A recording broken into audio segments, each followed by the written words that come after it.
All right, welcome back to WMMA Now with your host Chuck Stevenson, coming at you with the fight review. So we're going to Invicta FC number 40. We're going to the main event in the flyweight division. Emily Ducote coming in 8-6, taking on Juliana Lima 10-6. Looking at the tail of the tape right here, definitely a height and reach advantage for Lima. So they come out in first round, and Lima started using that height and reach to her advantage. She used a nice combination with the jab and those oblique kicks to the thigh to keep Ducote at her desired range, which, you know what, I gotta say that not enough fighters in MMA, both male and female, so many of them have a reach advantage and they just don't know how to use it. Lima was actually using it to nice effect, especially in the first. Ducote seemingly was more controlling in the clinch. There was a short clinch, didn't last very long. Ducote was a little more controlling, but Lima managed to strike her way out of it. And then there was a takedown attempt by Ducote at the end of the first round. Second round started off much the same as the first, Lima keeping Ducote at the edge of her strikes. But Ducote, she started using angles to get inside Lima's range to land her own strikes and to tie up. And then Ducote had a double to single leg takedown. Really nice transition. She shot for the double and then switched to the single.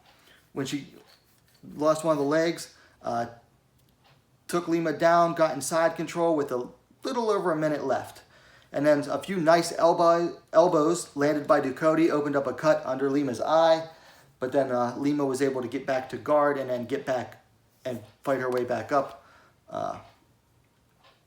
And that was pretty much the end of the round there. Then in the third round, Ducote, well, first of all, before you even get to the third round, a big difference between the corners here that was even noted by the commentator TJ DeSantis, that Ducote was pacing back and forth pretty much the entire break between rounds, whereas Lima was on her stool. She was getting ice. She was a little hunched over, looked a little more tired, but Ducote seemed to be raring to go.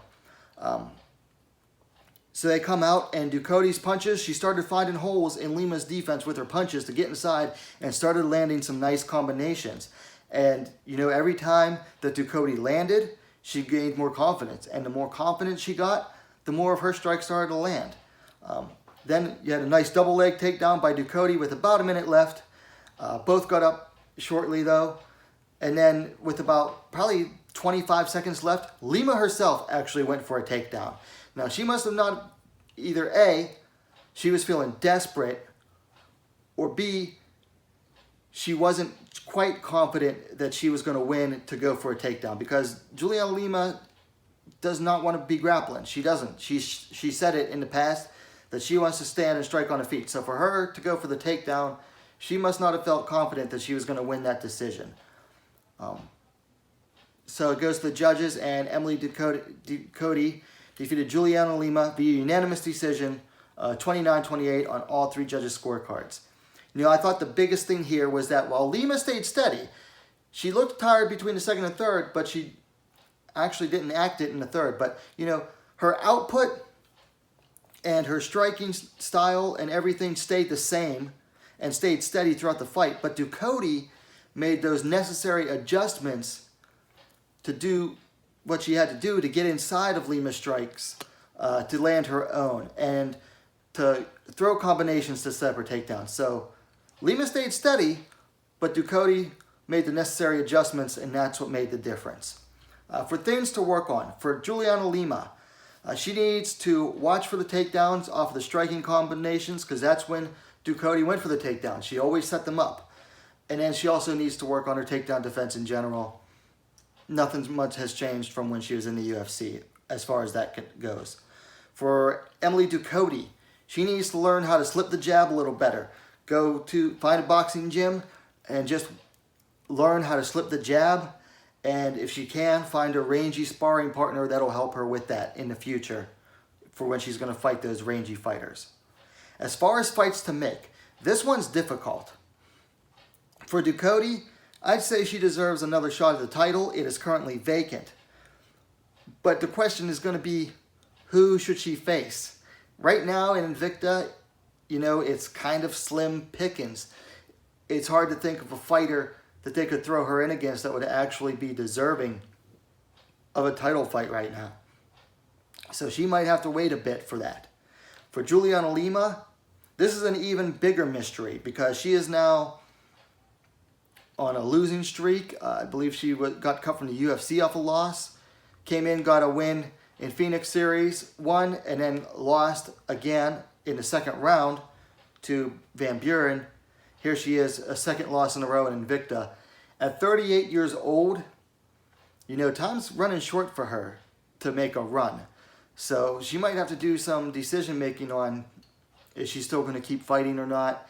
And if so, you know, who do they match her up against? Because, like I said, in the titles, it's slim pickings. A little less slim for non-title contenders, but it's still going to be interesting to see what the Invicta matchmakers come up with. Anyway, those are my thoughts on the fight. I thought it was a pretty good main event. You know, only 3 rounds because that's what Invicta does for non-title fights. And, you know, I was a little disappointed that this was like the main event on their first event back. Not too disappointed. I understand, you know, what's going on in the world. And, you know, it was pretty great just to have Invicta come back in anyway. But honestly, for, you know, coming in with low expectations, I would say that this fight turned out pretty darn good. Pretty action, you know, high paced and action packed. Nothing like that really stood out throughout the fight, but, you know, not a bad fight at all. So nice, good comeback main event for Invicta FC. Anyway, let me know your thoughts on the fight in the comments down below. If you like the video, like the video. And hey, what are you waiting for? Subscribe to WMMA now, the most complete women's mixed martial arts dedicated platform on YouTube. Thanks for watching. We'll see you next time.